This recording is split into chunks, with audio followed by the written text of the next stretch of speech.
Hello mga kaibigan, once again, welcome to my channel, Christ Follower TV. At ngayon naman, ituturo ko naman sa inyo kung paano gumawa ng tinapay na cookies, Pringles. Mga kaibigan, ipapakita ko sa inyo kung paano yung step by step na paggawa ng Pringles para matuto kayo. At least, alam niyo kung paano ito ginawa. Sige, let's go! Ayan mga kaibigan, ito yung gagawin natin na Pringles. Ang sangkap nito is 1 kilo third class. Pwede yung all purpose. And then 100 grams na kukwa. Tapos kalahating kilong light brown sugar. At saka 2 kutsarita na baking powder, 2 kutsarita na skim milk, at food color kulay brown, and then mga 100 grams na margarine, o kaya yung mantikang lusaw. Ito mga kaibigan, palm oil, kalahating tasa. Ayan. Saka yung tubig niya is 350 grams. Isang puno dito kaibigan sa lalagyan na ito. Ito. Isang puno dito sa lalagyan na ito. Approximately 350 grams. So, ayan mga kaibigan. Ipakikita ko sa inyo step by step kung paano siya minamasa. Okay. Haluin lang natin yan. Magkasama na dito yung kukwa and then yung third class. Ayan. Make sure mga kaibigan na kapag gumawa tayo ng masa, na kahit anong klaseng tinapay, make sure na malinis na yung ating mga pinagpapatungan, yung ating pinaglalagyan ng tinapay. Ayan. Ayan siya mga kaibigan. So, ilalagay na natin yung kalahating kilo na light brown sugar. And then, maglalagay tayo ng food color. Ayan. Kulay brown. Ayan. And then lalagyan natin ng skim milk, ng baking powder, 2 kutsarita. Ayan.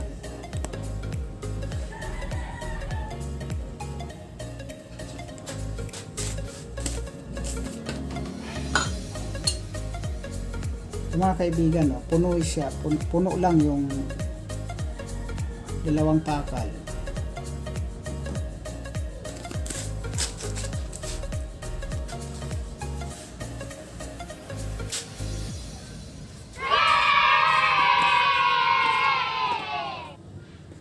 Then yung ating skim milk, milk boy, 2 rin. Ayan.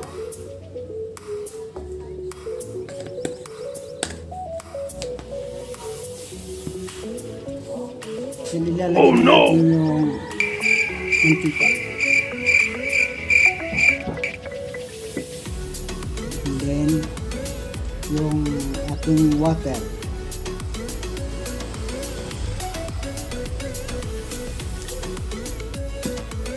And then yung ating lard. Ayan.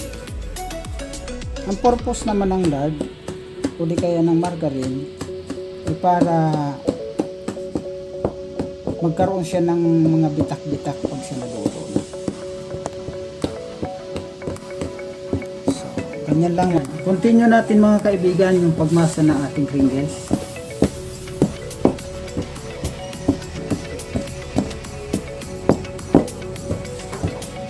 Ganito lang siya.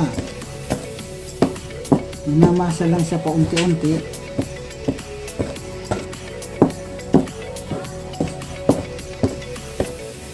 pinakabintahe mga kaibigan ng cookies na ito, dahil hindi talaga siya basta-basta masasayang.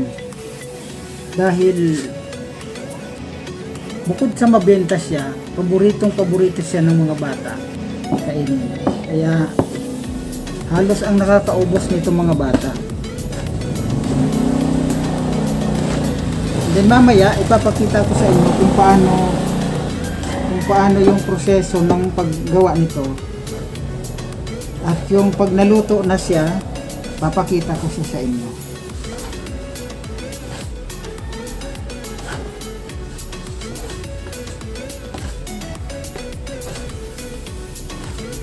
So ganun lang mga kaibigan.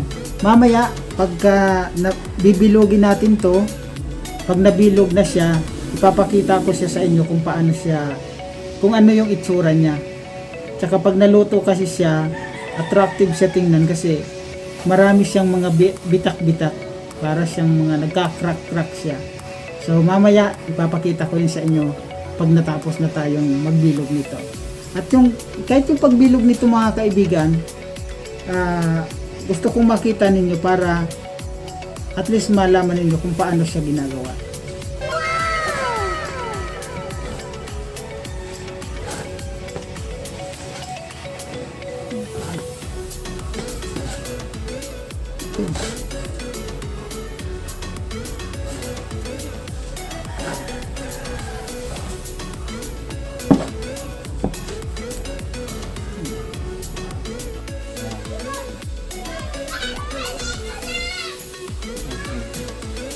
Ganito lang siya mga kaibigan. Pagka lahat na nalagyan, ganito. Nalagay na natin siya sa tray.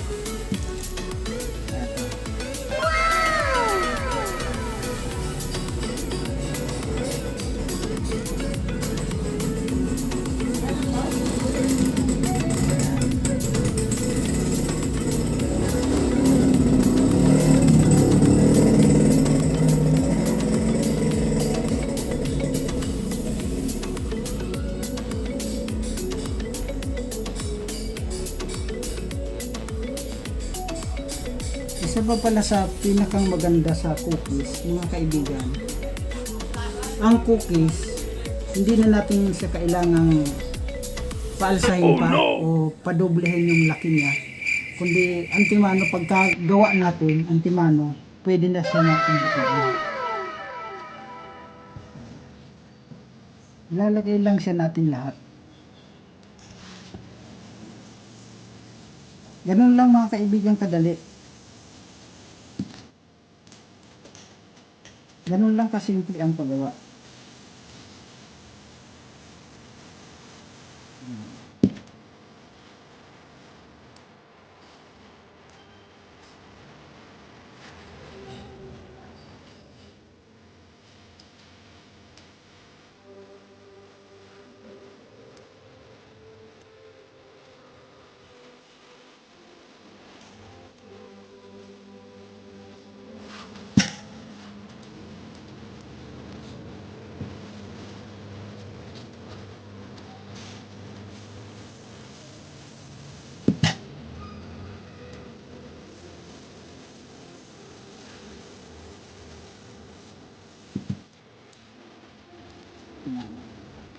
Katulad nito, mga kaibigan, eto, ipipress down lang natin siya para lumapad ang size niya. Para magkaroon siya ng maraming bitak-bitak pag naluto siya. Yan. Nakikita nyo, hindi pa nga siya niluluto, mayroon na siyang mga biyak-biyak sa gilid. Pag nainitan siya, pag isinalang siya sa oven, magbibitak-bitak siya. Yan. Kaya very attractive siya mga kaibigan. Matingnan. Lalo na sa mga bata. Napakabenta nitong Pringles. Yan ang finished product niya mga kaibigan. Pagkatapos nito, nagpapainit na ako ng oven, isasalang na siya. Ganun lang mga kaibigan. At mamaya, pagka luto nito, pag magsasalang na, pag mainit na yung oven, ipapakita ko ulit sa inyo. Ano, luto na. Oh no! So, mga kaibigan, okay, dito muna tayo, kaibigan. Ito na yung ating ginawa kaninang Pringles. Ilalagay na natin siya sa process ng, lalagyan natin siya ng pitrako. Ito na siya. Ayan. So, ilalagyan na natin siya ng pitrako. Ito yung pitrako niya. Parang asukal na. Ito siya. Asukal na powder. So, ganito na yung process niyan, mga kaibigan.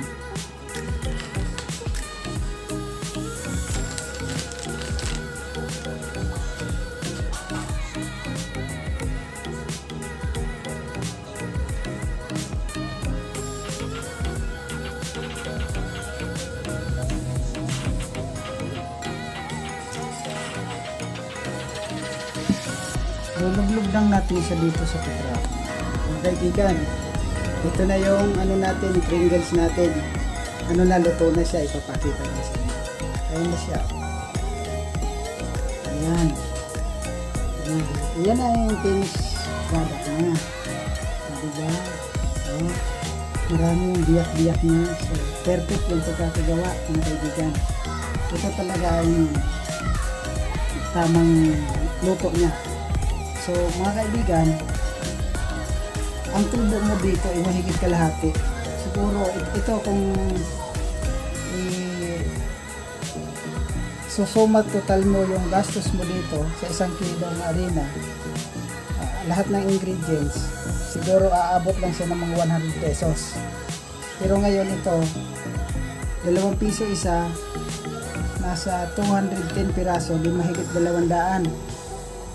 Mahigit kalahati ang tubo mo dito, kaibigan. Kaya wala kang lugi dito. So ganun lang kadali, mga kaibigan, gawin, iproseso yung ating Pringles na cookies. So mga kaibigan, kung mayroon kayong natutunan at na-inspired naman kayo sa ating pagtuturo, so mga kaibigan, inaanyayahan ko naman kayo na i-like, i-share at subscribe naman ang aking channel para sa susunod na video lagi kayong updated at makita mo pa yung iba pang video na i-upload ko para sa inyo. At ito naman, sa susunod, ito tinatawag na pizza cookies. Yan, kung paano naman yan gagawin step by step. Ituturo ko naman yan sa inyo sa susunod nating pagkikita. So mga kaibigan, hanggang dito na lang muna tayo. Sa susunod naman na video, God bless and bye-bye!